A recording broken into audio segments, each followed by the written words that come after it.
Welcome everyone, this is Nathan Lindorf with The Rational Independent. Today's Reddit rant, we journey to the New York Times editorial page.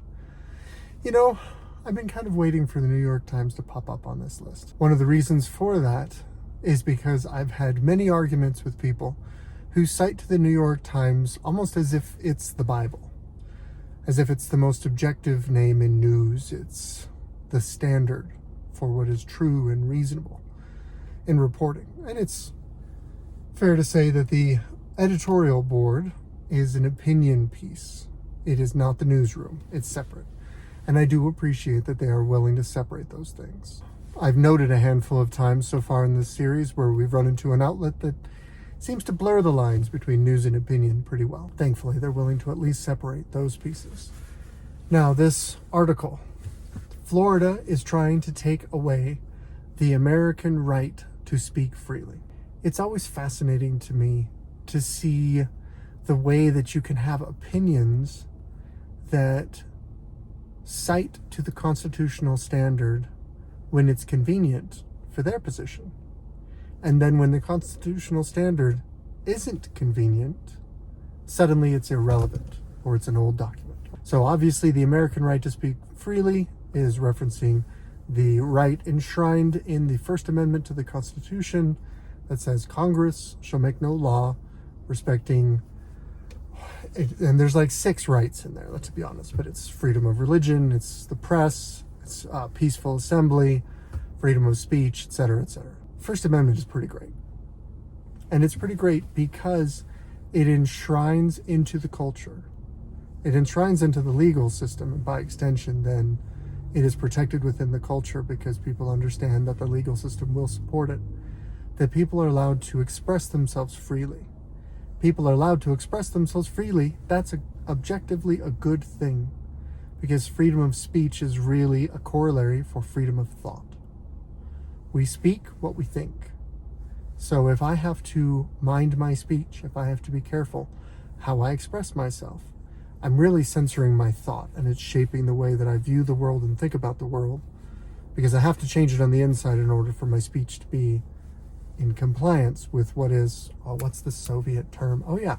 What is politically correct. Freedom of speech, to my mind, is an unalloyed, objective good, because it breeds a culture in which people think freely and express themselves. And that creates a free marketplace of ideas, where you can have innovation, you can have passionate defenses of conservative thought, of the status quo. You can have passionate discourse and discussion about how that status quo must change. And all of that is fair play. It's allowed. It's like in hockey, the ref keeps his whistle in his pocket, lets the game move on, unless there's an issue that just can't be ignored. This, shockingly, as it says, Florida is trying to take away the American right to speak freely. So let's blame Florida. And by extension, in the article, they talk a lot about blaming Governor DeSantis. And the reason for that is because, shockingly, the New York Times editorial page doesn't agree with the politics in Florida. Turns out what they're going to do about it is write an editorial. Who knows? Maybe it'll help. So, as we look at this, we need to understand that when it comes to freedom of speech, as we're looking at this, it should be understood that freedom of speech is essentially an absolute freedom.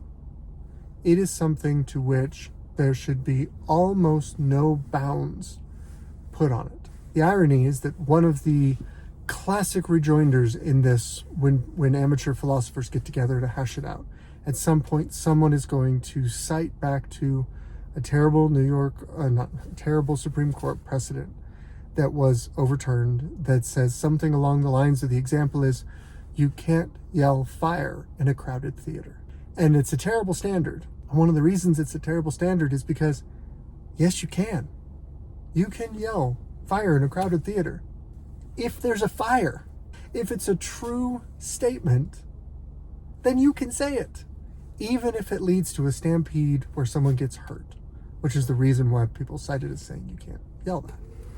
Because a true statement is protected by the First Amendment, enshrined in the constitutional law, truth is protected because as a society, if we value truth, we will, on the balance, be better off than if we allow for lies and try and protect those lies. When it comes to abrogations on the freedom of speech, basically you have two that are enshrined in law.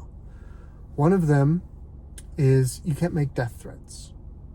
And there's some caveats to that, but the short version is if you incite or threaten direct bodily harm or death to someone, let's say you're a charismatic person with a lot of diehard followers who is meeting on the mall to discuss the results of the last election because you're no longer going to be president in a few days.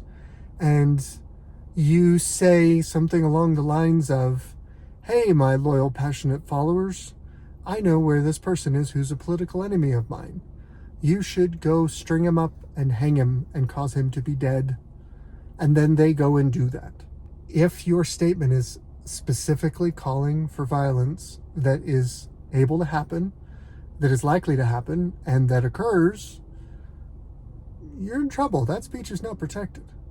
Even if it's true, you cannot use your speech to harm someone. And this really elaborates the understanding of rights within the Constitution that is the one that makes the most sense, which is my rights are guaranteed to me up to the point where it harms somebody else. I have a right to eat McDonald's for breakfast every day. You can't stop me. Now, I might run out of money.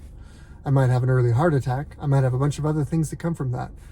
But I have a right to do that.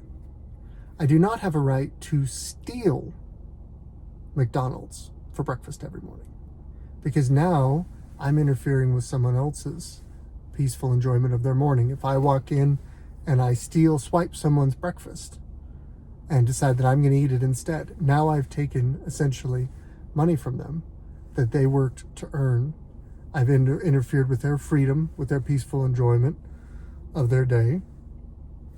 That's going to get me in trouble because I'm stealing, because I'm interfering with someone else. So my right to swing my fists around stops at the bridge of your nose. Because if I take it past that point, now I'm no longer just affecting myself, I'm affecting me, and I'm affecting you. So when it comes to speech, I'm allowed to say whatever I want to say. And by extension, I'm allowed to think whatever I want to think.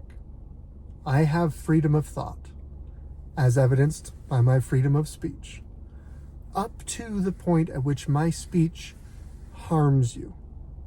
If I call for violence against you, and you are harmed by this, if I make a credible death threat, I can get in trouble with the authorities, and I should, because I'm no longer just talking about myself. I'm now interfering with your right to live peaceably.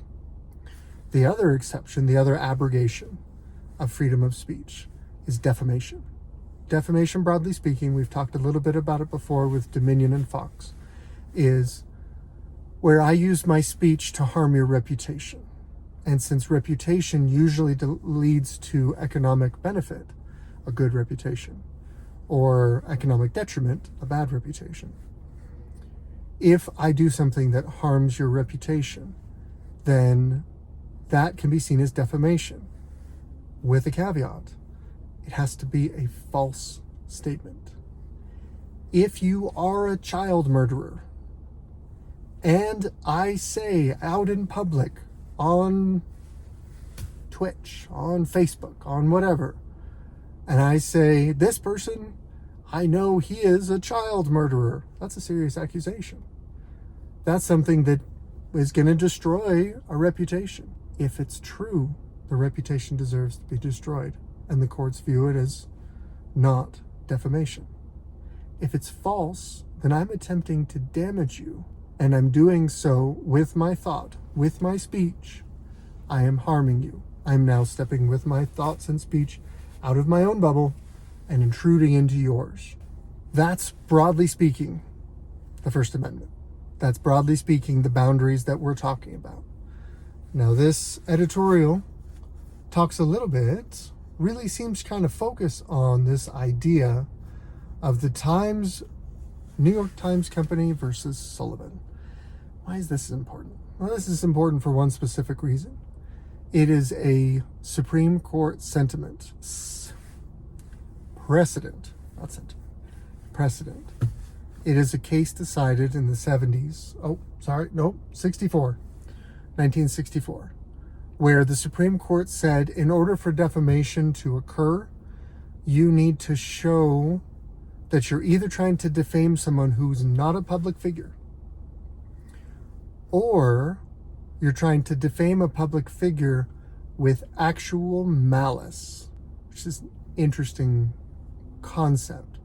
Basically, what they're trying to do is just be a little careful with defamation lawsuits and say, if you're a private person, you have more protection against defamation because you haven't done anything to put yourself in the mix of the overall culture. You haven't put your reputation at risk, so someone should not be entitled to trash it. However, if you're a public figure and you're out in the mix of things and you're talking about stuff, you have the ability to defend your reputation a little better because you're a public figure. You get more opportunities to speak.